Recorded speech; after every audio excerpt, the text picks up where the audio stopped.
Vince Tolentino was the team captain of the Ateneo Blue Eagles when they won the UAAP men's basketball crown back in season 80. His sister Kat was the leading scorer of the Ateneo women's volleyball team when they won the championship the following year in UAAP season 81. These days, aside from playing professionally in their respective sports, Vince and Kat are channeling all their attention and energy towards an exciting new venture. All right, Kat, let's take a trip down memory lane. Let's talk about your Ateneo Lady Eagle title run back in UAAP season 81. What are your most fondest memories with that experience? I think just the process of everything, of what it took to win the championship. It was a long journey for me, especially with Ateneo and all my injuries. It was just nice to... Actually, I don't remember the championship itself specifically. I just remember all the work that we put in. So it's just nice looking back at that. Yeah. Ateneo has not won a championship since that time. So what do you think has changed? And from somebody who used to be there, now on the outside looking in, what do you think they need to improve or work on to get back to that level? I think it takes time because it's really a rebuilding team. They're all young and it's hard because they don't necessarily have the veterans that are there to guide them. And I think for me it took a few years to even just experience the finals. So patience is key, and I think trusting also in their coach's system. They have to understand that it's a process. As somebody who has won a championship with Ateneo and knows what it takes to reach the mountaintop, what do you think is lacking with Chocomucho? I mean, you guys have been to the finals twice. What do you think you guys have to do to get over the hump? I think any sport is discipline, because it's a discipline to stick with the system and to trust that the process of working hard and staying patient and disciplined throughout the whole, not just the whole year, but the whole, like whatever years you do play in Ateneo. Yeah, discipline. I mean, it's hard to be a student athlete. It's tiring and you don't get much sleep. You're training or you're at school, and it just takes a lot of discipline because you can't slack off. You can't just be a normal student where you go out with your friends. You have to manage your time really well. For Kat's brother Vince, the journey to a collegiate championship was similarly long but sweet one. All right, Vince, I fondly remember this article I read about you. You came here when you were 18 from Canada, and you were chasing that basketball dream. So as you look back to that time when you were 18 and how far you've come, what are your most fondest memories of playing basketball here and chasing that dream? Yeah, you know, I've been here for such a long time now. What I really learned and what I valued the most was the connections I made with the people along this journey. I mean, it's just something that you can't really replace. I think your story is great because when you arrived, this was on the back end of the 5 feet of Ateneo. Exactly. And it took you 5 years. On your final year, that's when you finally got the championship. Is it true that you almost didn't come back for your 5th year? Yeah, actually, during my first 3 years, I was having a hard time here, right? I didn't really know anyone. I'm obviously from Canada, so it was such a new experience for me, definitely a culture shock. So even in the early stages, I already wanted to leave. But as far as in my final year, I was definitely considering just going straight pro after but I really wanted to get a championship before I left Ateneo. And based on my 4th year, where we made it to the finals and lost to LaSalle, I can't end. I couldn't end like that, right? So I decided to come back for 1 more year, and you know, from there, the rest is history, I guess. So yeah, it was it was a blessing because I finally decided to come back, and we eventually won the championship. So that was big. For the siblings, going pro was the next logical step.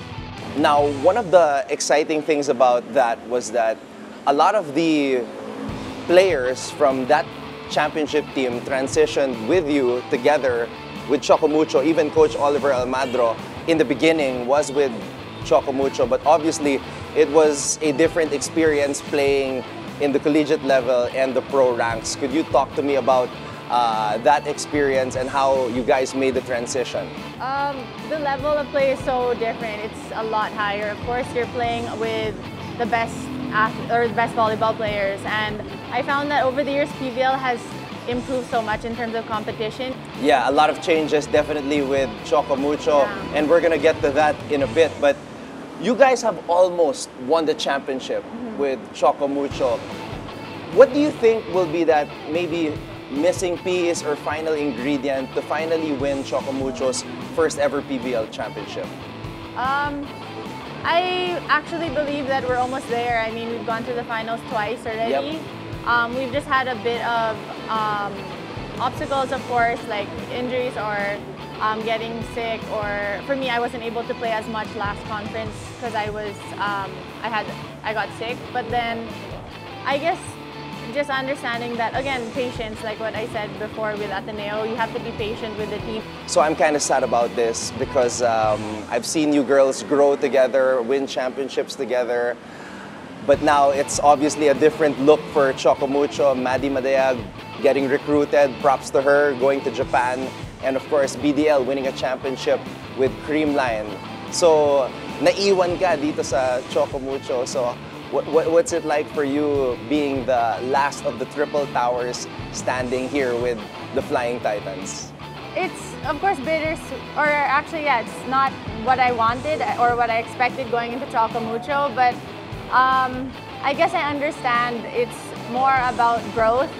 It's not anymore about same as college where you stick to the same school for 5 years. Pro is really about finding yourself and growing in whatever way you can in your career as a volleyball player. Because for me also, I understand your career as an athlete is very short. And for Bea and Maddie, I mean, if they really feel that what they're, like Maddie, she's going to Japan, I think that will be such a great opportunity for her to grow. And for Bea as well, I'm happy for her as well because if she feels, actually she's grown a lot in Creamline. And for me, I'm okay sticking with Choco Mucho because I really am, I really feel like we can win the championship, and I want to stay on the team until that happens. Choco Mucho and Creamline are sister teams, but when I covered the Sisterhood Showdown, that's the first time that I really felt the rivalry between the two teams. So could you talk to us a little bit about that in terms of the rivalry and the fans? It's different because it's sister teams. Yeah. They're basically like the older sister. They're more experienced, they have more veterans, a lot more championships, right? But I think the rivalry is something that's so great for Philippine volleyball because it's helped more people become more interested in the sport, and the support from also the fans and the Ribisco teams are really amazing, and I see how much support even when it's not just Creamline Choco Mucho, they support both teams. For Vince, going into the Pro League was indeed another fulfilling milestone. Yeah, so right after college, I went to the PBA D League, played for Gold with Coach Charles Chu. We were able to secure a championship there, so it was nice to transition right after college, being able to win and then going to the D League and helping the team win the championship was building up my confidence there, so it was very good. All right, tell me a little bit about your 3x3 experience. I know that was very fruitful and rewarding considering that you got to represent the Philippines and travel the world. You know, that was, of course, a different experience for me. I played 5-on-5 my whole life. Yeah. 3x3 game is completely different in my eyes now, knowing how the game works. But you know, it was a great experience. But just being able to be on the same court as these guys helped me learn a lot and gain experience and knowledge about the 3x3 games. All right, Vince. Now you're playing in the MPBL for Pangasinan. Yeah. What other things that? What are some of the other things that you want to achieve as a basketball player? This is my first pro league, coming back to the MPBL again this time around. I'm a little more experienced, I have more of a veteran presence there. But of course the goal is to always win a championship. You know, it would be nice if I could get an MPBL championship in the books, and you know, with us being a new team in Pangasinan, that's our goal. We're trying to build a team that will compete for a championship. So very exciting to see what's going to happen.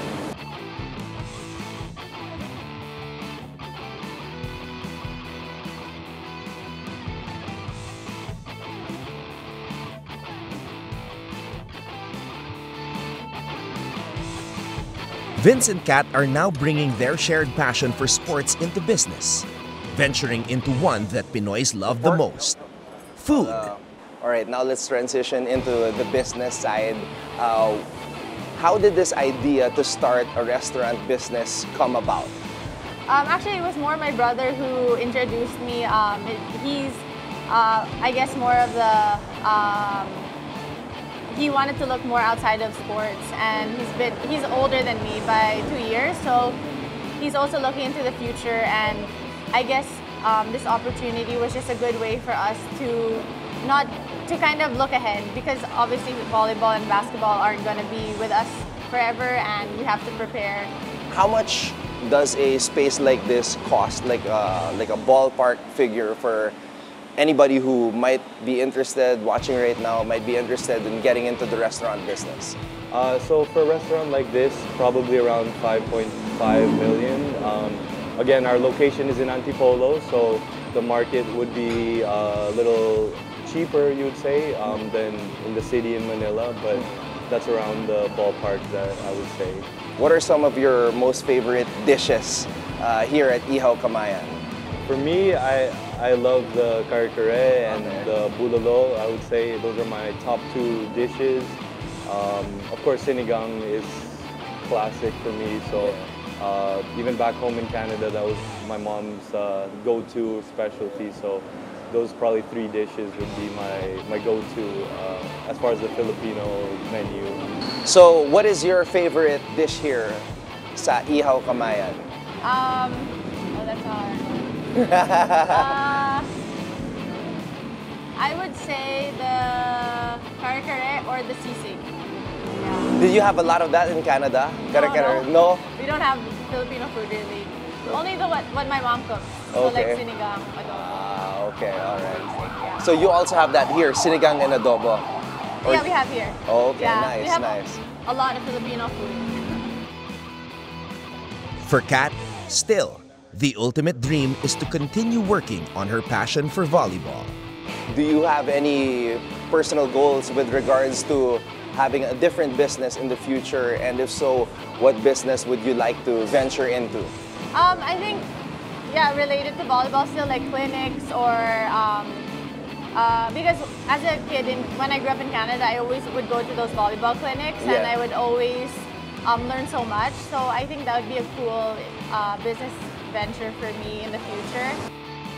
Cognizant of the fact that a career in professional sports is not forever, Kat and Vince Tolentino are now channeling their passion into business with the same focus and discipline that have made them champions. And yes, Kat can really serve up a dish.